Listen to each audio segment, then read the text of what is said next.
예, 하나님 말씀은 출애굽기 19장 14절에서 21절까지 말씀입니다. 출애굽기 19장 14절에서 21절까지 말씀 보겠습니다.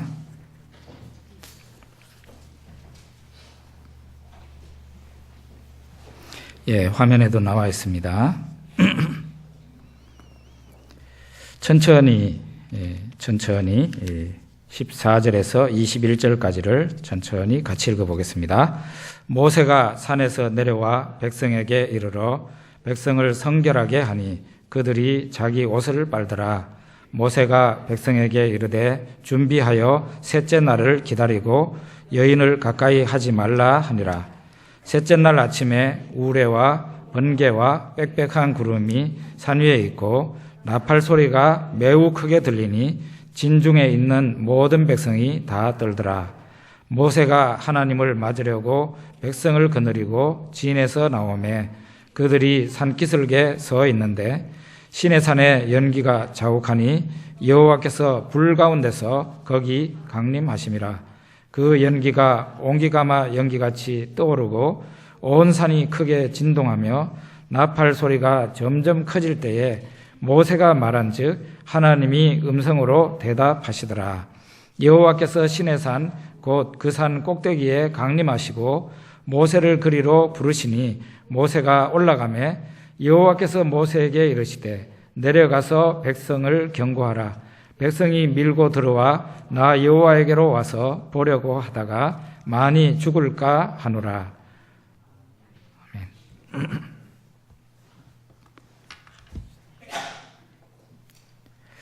예, 며칠 전에 중국에서는 제가 오래전에 알았던 한 형제가 결혼을 했습니다. 몽골족 형제인데요. 이름이 바오바오라고 합니다. 바오바오. 예, 아마도 이게 법의 보자거든요. 그러니까 어머니가 그 자식을 낳고 부모가 자식을 낳고 딱 하나만 낳을 수 있으니까 그리고 거기에다가 아들을 낳았으니까 너무 귀하다고 생각이 되어서 이름을 바오바오라고 지은 것 같아요. 중국 내몽고에 살고 있는 예수 믿는 청년입니다. 그런데 이 형제가 결혼을 한 사람은 신부가 교사인데요. 초등학교 교사고 탄탄한 배경을 가지고 있는데 바오바오는 학력이 보잘것없고 또 재산도 없는 양치기 청년입니다. 제가 들으니까 신부의 어머니가 줄곧 이 두 사람의 결혼을 반대를 했는데 결혼하기 며칠 전에도 신부 어머니가 그 신부에게 갈라서라고 강력하게 얘기를 했던 모양입니다. 어쨌든 결혼이 성사가 되어서 결혼식을 하는데 신랑이 너무 무표정하게 그냥 기쁜 결혼식인데 기뻐하지도 못하고 너무 그냥 얼굴이 어두우니까 많은 사람들이 와서 그랬대요. 야 바오바오 너 저기 결혼식 날 기쁘지 않냐? 왜 얼굴이 그래? 좀 웃어봐 하면서 얘기를 했다고 그러더라고요. 예, 부모님들이 뭐 한국이나 중국이나 그 어느 나라든지 다 마찬가지인데 부모님들이 왜 이토록 그 자녀들의 결혼에 대해서 민감해 하는 것입니까? 어느 부모든지 다 바오바오 어머니와 같은 그런 심정일 거라고 생각하는데요. 결혼은 두 사람 간의 강력한 결속이에요. 어디 멀리 사는 어떤 사람이 이웃집에 이사 오는 정도라면 누구든지 편하게 할 수 있습니다. 그러나 결혼이라는 것은 두 사람이 하나가 되는 의식일 뿐만 아니라 두 사람과 또 가족까지도 강력한 결속을 이루는 그런 예식이 결혼식이기 때문에 그리고 그 결혼식을 하고 난 뒤에는 웬만해서는 그 관계를 끊을 수 없기 때문에 부모가 이렇게 하는 겁니다. 우리가 하나님을 믿을 때 하나님과 우리의 관계도 똑같아요. 우리는 하나님 믿을 때 마음대로 믿을 수 있고 하나님을 떠날 때 마음대로 떠날 수 있을 것처럼 오해하기 쉽습니다. 그러나 결코 그렇지 않습니다. 우리가 예수 그리스도를 우리의 마음속에 받아들이는 그 순간에 우리는 하나님과의 언약 관계에 들어갑니다. 언약 관계. 그래서 가장 많이 쓰는 언약적인 용어가 하나님의 자녀라는 말을 쓰잖아요. 하나님은 우리의 아버지가 되고 우리는 하나님의 자녀가 되는 거예요. 이게 언약 관계예요. 이게 취소될 수 있는 겁니까?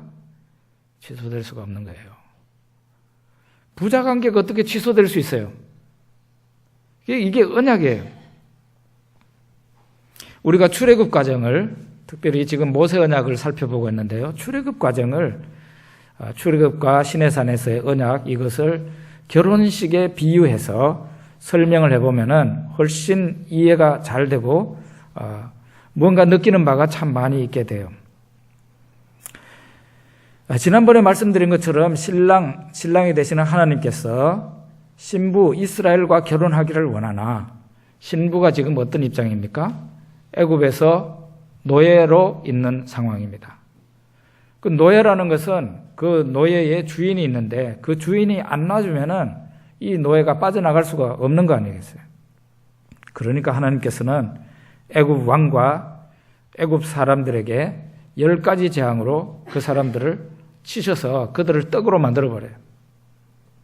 왜 그렇게 합니까?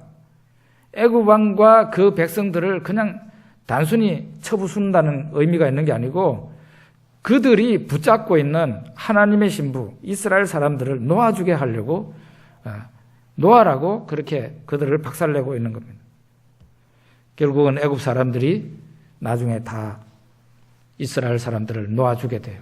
심지어는 하나님께서 모세에게 명령해서 이스라엘 사람들에게 얘기하기를 주인들에게 금은 폐물까지 내놓으라고 얘기를 하라고 그랬어요. 그래서 그 노예의 신분인데도 우리 가야 되니까 금고리, 귀고리, 발걸이도 주세요. 하니까 주인들이 내놨단 말이에요. 제발 빨리 가라고. 이렇게 해서 이스라엘 백성들은 애굽에서 나오게 되는데 나오는 그날 저녁에 유월절이라는 것을 행하게 되는데 하나님 명으로 인해서 유월절이라는 것을 하게 됩니다. 어린 양을 각 가정마다 준비를 해가지고 그 어린 양을 죽입니다. 그 피를 가지고 문에다가 칠을 하는 거죠. 바깥 문에다가. 그리고 그 고기를 다 구워서 먹도록 그렇게 했습니다. 그날 저녁에 이 양으로 피칠이 되어 있지 않는 집안에는 하나님의 천사가 들어가서 그 집안 사람들 가운데 장자는 다 죽였다 그랬어요. 심지어는 애굽 왕의 궁전에서부터 감옥에 갇혀 있는 사람, 종에 이르기까지 다 이와 같이 하나님께서 그 집안의 장자들을 다 치셨다 이거예요. 그런데 그런 가운데서 이스라엘 백성들이 이 어린 양을 잡아먹고 피칠을 한 그 덕분으로 그들은 무사하게 천사가 그들 집 앞에 왔다가 넘어갔다 그래가지고 6월절이라는 말, 우리말로 하면은 5월 다음에 6월인가 그렇게 생각하지는 그게 그런 6월이 아니고 패스오버, 넘어갔다는 그런 뜻입니다. 이것은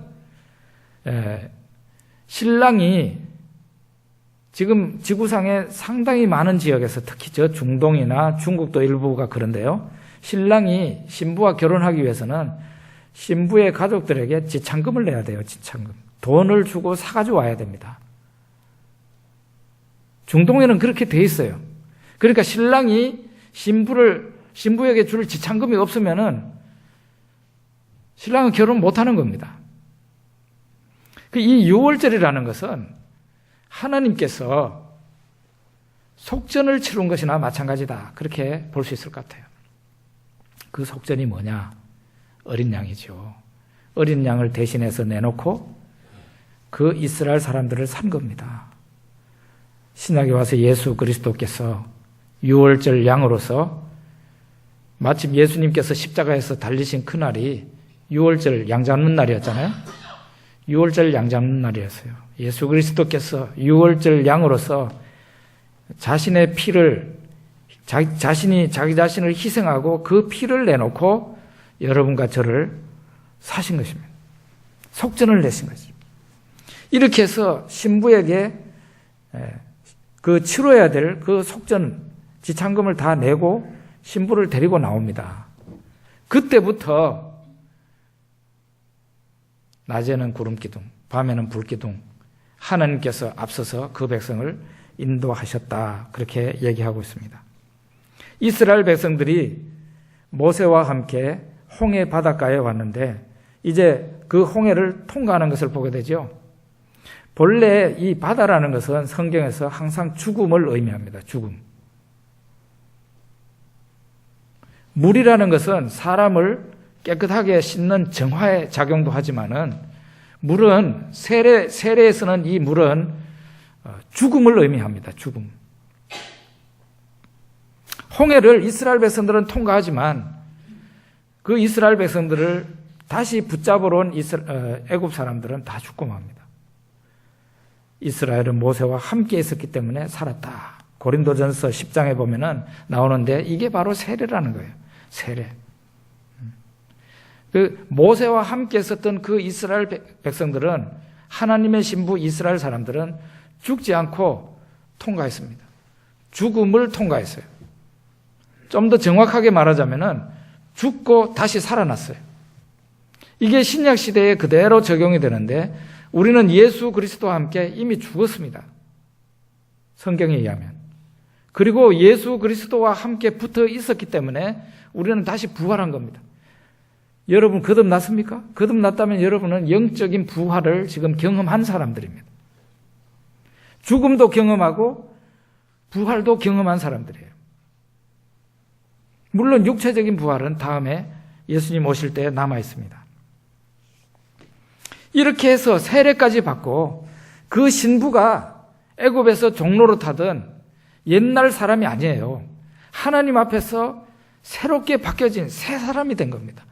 그렇게 해서 하나님의 신부가 이제 준비가 잘 되어서 낮에는 구름기둥, 밤에는 불기둥으로 신랑이 되신 하나님께서 이스라엘 백성들을 시내산 앞에까지 인도를 하는데 얼마나 걸렸느냐 시간이 성경에 보면은 출애굽기 19장에 보면 석 달이 걸렸습니다.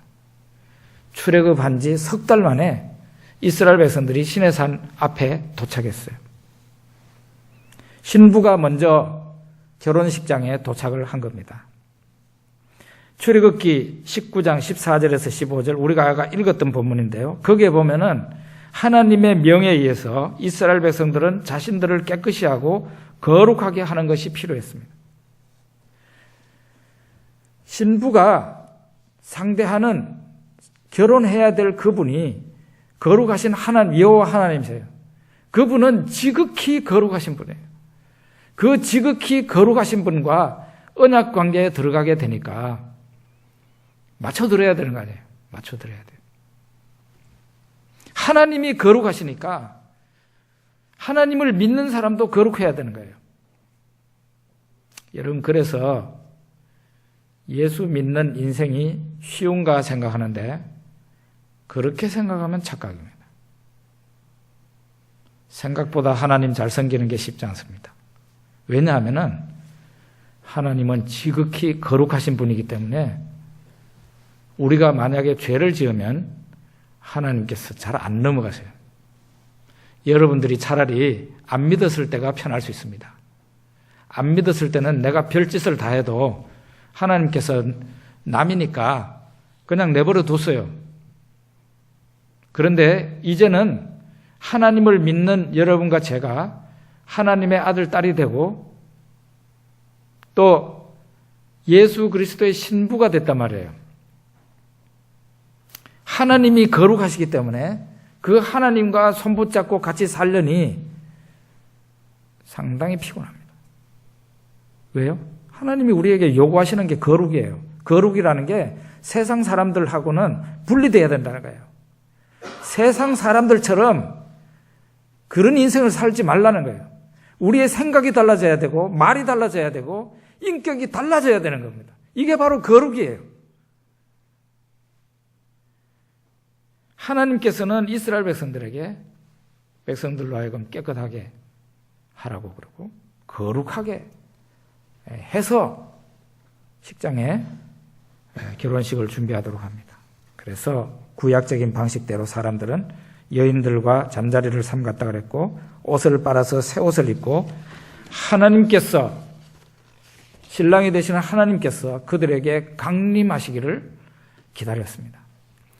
출애굽기 19장 17절에 우리가 아까 읽었습니다만 그 본문에 보면은 드디어 신랑이 되시는 하나님이 등장하십니다. 17절에 보면 모세가 하나님을 맞으려고 백성을 거느리고 진에서 나오매. 그래가지고 그들이 산기슭에 서 있었다 그랬어요. 백성들이 자기들 집에서 다 나와가지고 신의 산기슭에 다 이렇게 참 할아버지 할머니에서부터 나이 어린 아이들까지 다 온 백성이 나와가지고 산기슭에 다 서 있어요. 그랬더니 18절에 보면은 신의 산에 연기가 자욱하니 여호와께서 불 가운데서 거기 강림하심이라 그랬어요. 하나님이 신랑이 되시는 하나님이 강림하시는데 불 가운데서 강림을 하셨다 그랬고 연기가 자욱했다 그랬어요. 어느 정도였는가 하면은 온기가마에서 연기가 올라오는 것처럼 그 정도로 대단했다 그랬고 여기 18절에 보면은 온 산이 크게 진동했다고 나왔어요. 이 산이 지진이 일어나는 것처럼 막 흔들렸다는 거예요. 산이 흔들리는데 그 흔들리는 산에 산기슭에 백성들이 있었으니까 얼마나 두려웠겠습니까? 자기네들이 그 서 있는 거기가 막 흔들렸으니까요. 거기다가 산 꼭대기에는 막 불이 임하면서 연기가 옹기점 이 연기보다 더 진한 연기가 올라가고 있었어요. 19절에 보면 나팔 소리가 나왔다 그러는데 이게 성경에 보면은 하나님이 임하실 때는 꼭 나팔 소리라는 게 등장해요. 예수님 재림하실 때에도 나팔 소리 들린다 그랬죠? 그것은 하나님이 온다는 뜻이에요. 하나님이. 이 나팔 소리라는 것이 성경이 기록되는 부분을 여러분이 한번 찾아서 읽어보십시오. 항상 하나님이 나타나실 때 나팔 소리가 들리는 거예요. 이 나팔 소리가 점점 커질 때에 모세가 하나님께 말하니까 하나님이 음성으로 대답하셨다 그랬어요.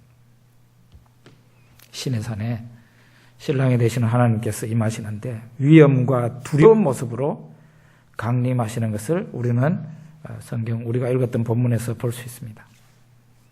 신약 성경에 이제 우리가 좀 있으면은 성탄절을 맞이하게 되는데 성탄절을 마태는 어떻게 말하는가? 임마누엘이라고 하고 있습니다. 임마누엘. 임마누엘이라는 것은 예수님이 우리와 함께 계시는 하나님이시다 이 말이에요. 예수님이 오신 그날이 임마누엘 하신 날이에요. 하나님이 우리와 함께 계시기 위해서 이 지상에 오신 날, 그날이 바로 성탄절이에요. 임마누엘이에요. 중국 교회는 어느 교회든지 가면은 이 휘장에 임마누엘이라고 이렇게 크게 써놓고 있어요. 하나님이 우리와 함께 계신다. 그게 중국 교회 성도들에게는 가장 큰 위로가 되는 말씀이었던 것 같아요. 특히 문화혁명이나 이런 것을 지나가면서 어마어마한 핍박을 받았는데 하나님이 임마누엘 하셔서 우리와 함께 계신다. 그거보다 더 큰 위로가 어디 있겠어요? 마태복음 5장에 보면은 산상보훈에서 예수님께서 산 위에 올라가 앉으셨다 그랬고 제자들이 예수님에게 다가왔다 그랬습니다.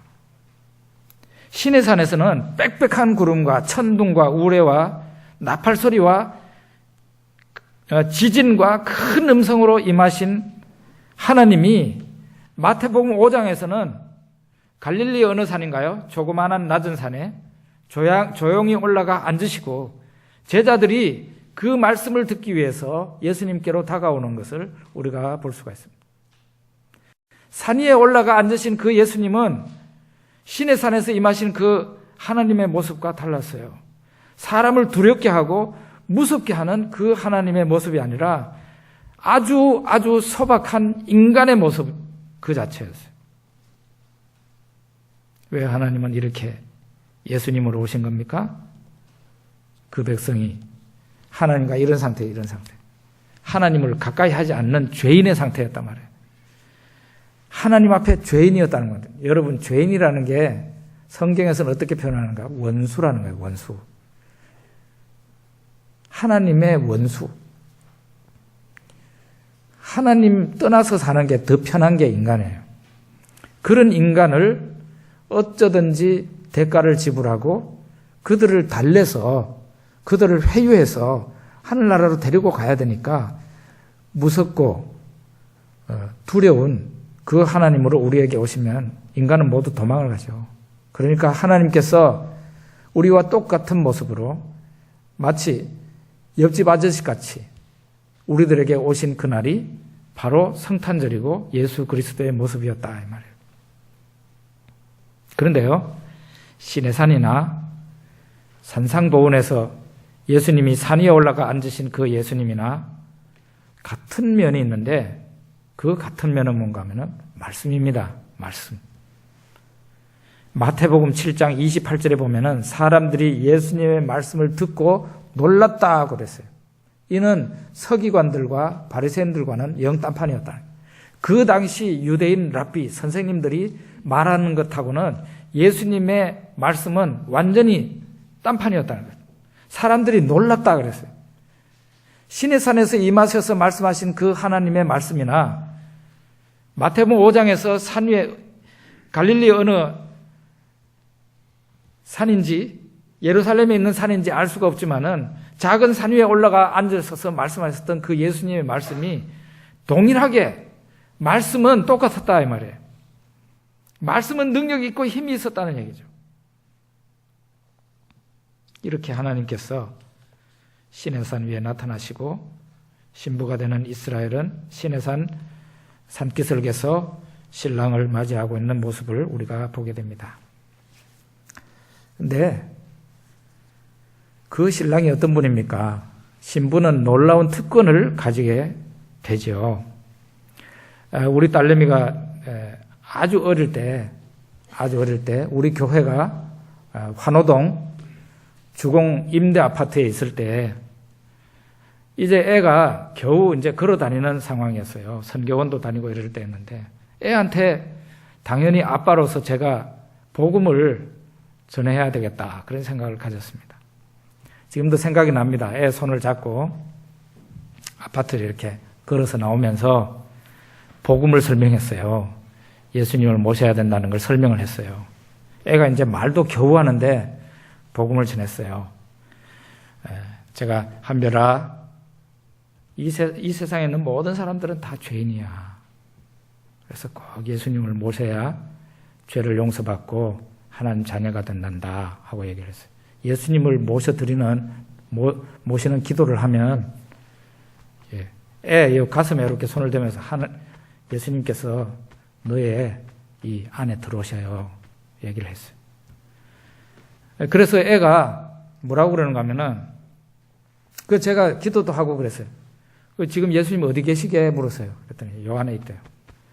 그러면서 하는 말이 아빠 그러면 내가 손가락을 이렇게 해가지고 여기 폭 찌르면 예수님이 톡 튀어나오냐고 저한테 그렇게 묻는 거예요. 참 난감하죠. 애한테 복음을 전한다는 게 참 쉬운 일은 아닌데 어쨌든 전하려고 노력했던 그런 기억이 있습니다. 한 번은 아주 심각하게 저한테 물어요. 하늘나라 가면은 긱파이가 있느냐고. 애가 이 발음을 제대로 이제 아직도 정확한 발음을 못 내니까 그 당시에 아주 맛있는 빅파이라는 게 있었습니다. 빅파이. 초코파이보다 약간 작은 겁니다. 그게 애가 그렇게 좋아하는 과자거든요. 하늘나라 가면 그게 있어야 돼. 그게 없으면 하늘나라 가고 싶은 마음이 없어지죠. 그게 있냐고 나한테 아주 심각하게 물어요. 없다고, 이거는 없다고 해야 되나, 어떻게 해야 되나 이러다가 제가 그것보다 더 맛있는 것도 많이 있다. 더 좋은 것도 많이 있다. 그렇게 설명을 했습니다. 예, 우리나라에도 천국을 갔다 왔다는 사람들의 간증이 이따금씩 잊을만 하면 한 사람씩 튀어나와서 말을 합니다. 예전에 이초석 2단이 나타나기 전에 펄시콜레라는 사람이 책을 내고 또 그 사람이 우리나라 와가지고 한 번 휘젓고 갔거든요. 그러고 난 뒤에 한국교회가 상당히 몸살을 앓았어요. 그러다가 지금은 열심히 돌아다니시는지 제가 잘 모르겠지만은 신성종 박사라는 신학 박사죠. 이 사람이 또 굉장한 체험을 했는 모양입니다. 천국 갔다 왔다, 어디 갔다 왔다 이러면서 각 교회를 다니면서 간증을 하는데 저에게 묻는다면 아주 비성경적입니다. 이 사람들의 경험을 했다는 것은 우리가 인정해 줘야 돼요. 경험을 했길래 그렇게 확신 있게 말을 하겠죠. 저는 그 사람이 경험을 했으리라는 것은 확신합니다. 그 대신에 그것은 해석이 필요합니다. 우리가 꿈을 꾸고 난 뒤에 해석이 필요하듯이 그 사람이 경험한 그 신비한 경험을 했는 모양인데 그 경험이 해석이 필요해요.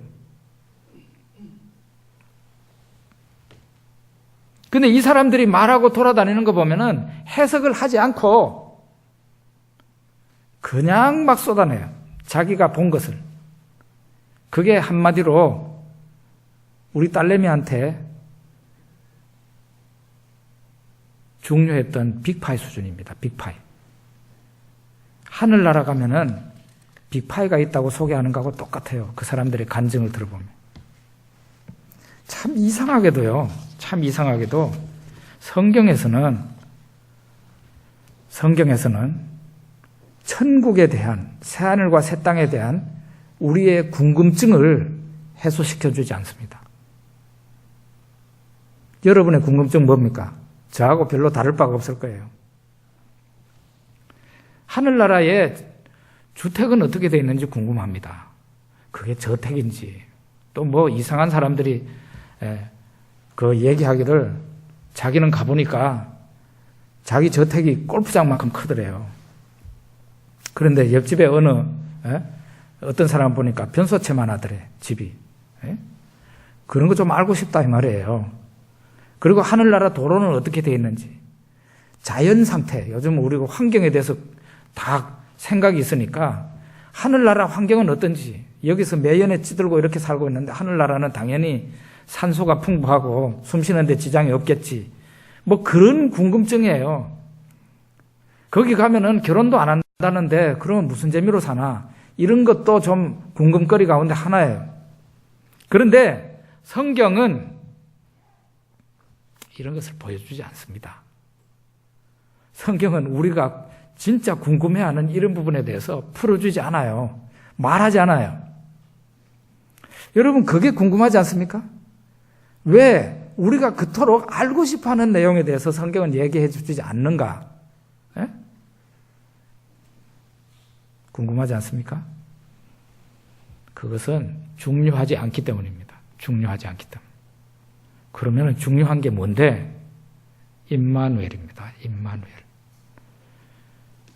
하늘나라가 여러분과 저에게 기대가 되는 이유는 임마누엘의 극대화가 되는 것이기 때문에 그럽니다. 하나님이 우리와 함께 계신다. 그 하늘나라를 성경은 어떻게 표현하느냐? 하나님이 우리와 함께, 백성과 함께 계신다는 거예요. 친히 함께 계신다 이랬어요.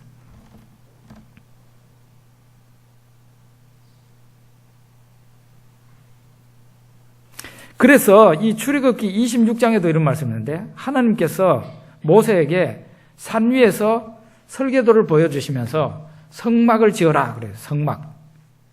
성막이 임마누엘의 하나님을 말해주는 거죠. 성막이라는 것은 하나님의 이동식 성전, 하나님의 집이에요. 이스라엘 백성들 당연히 한 집마다 하나씩 다 텐트 같은 걸 가지고 있었는데 그 텐트를 다 가지고 있었어요. 하나님께서도 그 백성들의 텐트 사이에 하나님의 집을 지으라고 모세에게 부탁을 한 겁니다. 이동식 천막, 하나님의 집입니다. 하나님께서 그 백성들 가운데 함께 계시기 위해서 그렇게 한 거예요. 어느 성경학자는 이 성막을 갖다가 신혼집으로 비유를 했는데 참 흥미로운 거예요. 신혼집이라면은 신랑만 있는 게 아니라 신부도 같이 있어야 되는 거 아니에요. 성막이 바로 그랬어요. 명칭은 하나님의 집인데 실제로는 하나님 혼자 계시는 게 아니라 하나님은 거기 항상 계시고 백성들이 하나님을 만나기 위해서 언제든지 드나드는 곳이었어요. 그러니까 그 집은 하나님과 백성이 함께 있는 집이라 이 말이에요. 하나님의 집인데 백성들도 같이 있는 거죠. 오늘날 교회가 그렇지 않습니까? 이제는 건물로 보는 그 성전이 하나님의 집이 아니라 성도의 모임, 구원받은 사람들의 모임이 하나님의 성전이 된 거예요. 하나님의 이름으로, 예수 그리스도의 이름으로 모인 여기가 하나님이 실제로 임재해 계시는 곳입니다. 그걸 느끼셔야 됩니다. 그냥 머릿속에만 뱅뱅 돌아서는 안 돼요. 하나님이 영으로 여러분과 저에게 우리 가운데 임재해 계신다는 것을 우리가 실감하게 된다면 교회 생활이 많이 달라지게 됩니다. 많이 달라집니다. 하나님이 함께 계시는데, 그죠?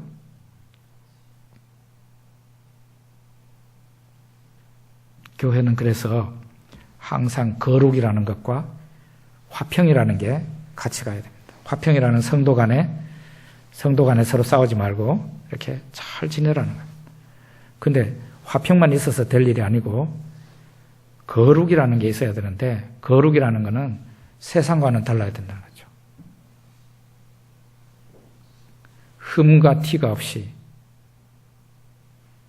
되도록이면 죄 짓지 말고 교회가 세상과는 구별된 그런 모습을 가지고 있어야 된다.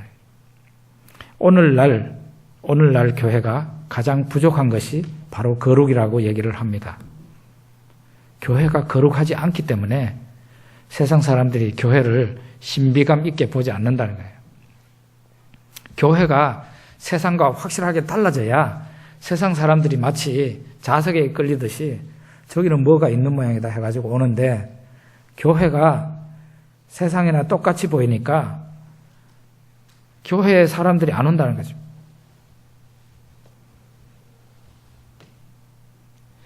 임마누엘이 바로 그리스도의 신부, 예수 그리스도의 신부인 우리들에게 주시는 하나님의 큰 특권입니다. 우리는 예수님의 신부인데요. 그냥 뭐 신부면 어쩌라고 그러지만 그게 아니고 하나님이 여러분과 저의 몸을 성전 삼아서 하나님의 집을 삼아서 있다는 거예요. 우리 건물을 성전이라고 많이 하는데 정확하게 신약적인 개념에서 얘기하면은 예배당은 성전이 아닙니다. 성전은 뭐냐? 성도의 모임이에요. 성도의 모임. 그리고 여러분과 제 한 사람 한 사람의 이 몸이 하나님의 성전입니다. 하나님의 성전. 그리고 우리 전체로 말하자면은 성전이 뭐인 거지요? 저는 이렇게 표현하고 싶어요. 성전에 벽돌 하나하나가 지금 모여가지고 지금 이렇게 구성되어 있다. 이렇게 생각을 해요.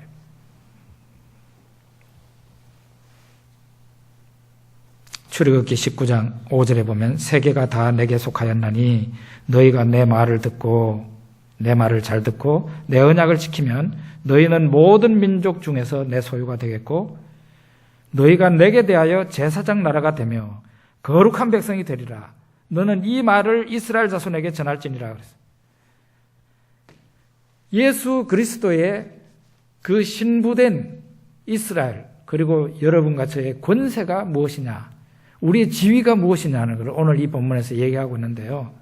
구약 이스라엘이나 지금 우리나 하나님의 자녀이고 하나님의 신부, 예수 그리스도의 신부입니다. 우리의 지위가 뭐냐? 제사장이에요. 제사장. 세상의 제사장이다. 제사장이 어떤 역할을 합니까? 세상 사람들을 위해서 기도하며 축복하며 또 한 가지 역할이 있는데 하나님 말씀을 세상에 전하는 것. 그게 바로 제사장의 역할입니다. 하나님께서 이스라엘 백성들에게 너희가 내 말을 잘 듣고 내 언약을 지키면 너희는 모든 민족 중에서 내 소유가 되겠고 내게 대하여 제사장 나라가 되고 거룩한 백성이 되리라 그랬어요. 이스라엘 백성들에게 얘기하는 것이 바로 그거예요. 그런데 이스라엘 백성들은 그렇지를 못했습니다. 구약 이스라엘 역사를 보면은 하나님과의 언약을 개떡같이 내버리고 하나님 말씀을 청종하지 않았어요. 그래서 그들은 제사장 나라의 역할을 잘 감당하지 못했어요. 구약 이스라엘과 유다의 역사는 실패의 역사입니다. 부단히 하나님께서 경고하시고 때로는 축복도 하셨지만 때리기도 하시고 이렇게 하시면서 이스라엘 나라가 하나님 앞에 제사장 나라가 되도록 하나님께서는 부단히 역사하시지만 그 나라가 제대로 받아들이지 못한 신약 시대에 와서 이제는 제사장이 누굽니까? 여러분과 저입니다. 여러분과 제가 세상 사람들을 위해서 기도하며 그들을 축복하며 그들에게 하나님의 말씀으로 교훈하는 그런 권세를 여러분과 제가 가진 거죠. 하나님이 여러분과 저를 아주 높이 세워주신 거예요. 에베소서 2장에 보면은 예수 그리스도와 함께 하늘에 앉혀주셨다 그랬어요. 여러분과 제가 지금 영적으로는 앉아있는 곳이 예수님 바로 옆입니다. 하늘에 앉혀졌다 그랬어요. 제사장 역할을 제대로 하라고. 베드로전서 2장 9절에 보면 너희는 택하신 족속이요 왕같은 제사장들이요 거룩한 나라요 그의 소유가 된 백성이니 이렇게 말하고 있어요. 인간 심리를 연구하는 심리학자들이 심리학에서 오래전에 연구하고 발표한 내용이 있는데요. 그건 뭔가 하면은 사람이 가장 행복할 때가 언제인가? 사람이 가장 행복할 때. 언제일까? 그것은 그 사람이 남을 사랑할 때, 그때가 가장 행복하대요.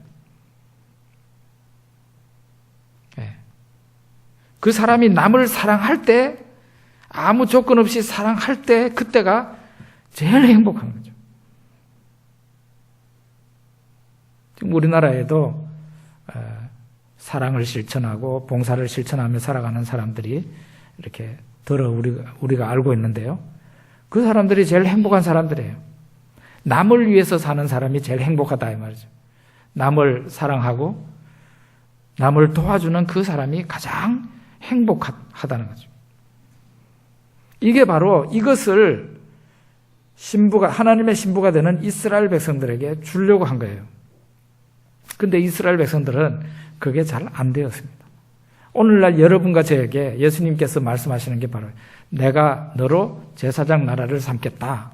내가 너로 제사장이 되게 했다. 이렇게 예수님이 말씀하시는데 그 제사장의 역할이라는 게 뭡니까? 남을 위해서 축복하고 기도해주고 사랑해주고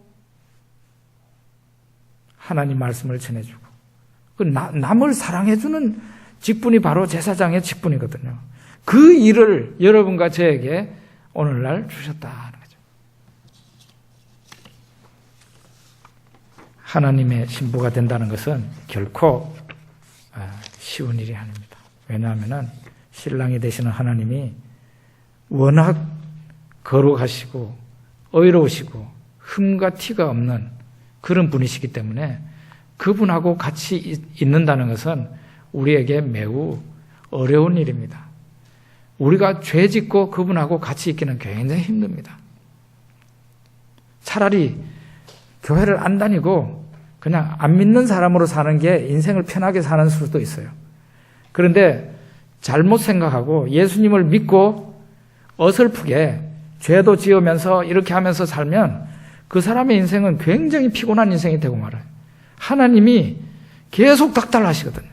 그 사람의 마음이 편하지 않고 그 사람의 인생이 편하지 않아요. 그러나 우리가 하나님 말씀대로 산다면 남을 사랑하는 사람이 되고 이 세상에서 그 어떤 사람보다도 가장 행복한 그런 사람들이 됩니다. 우리 기도하겠습니다.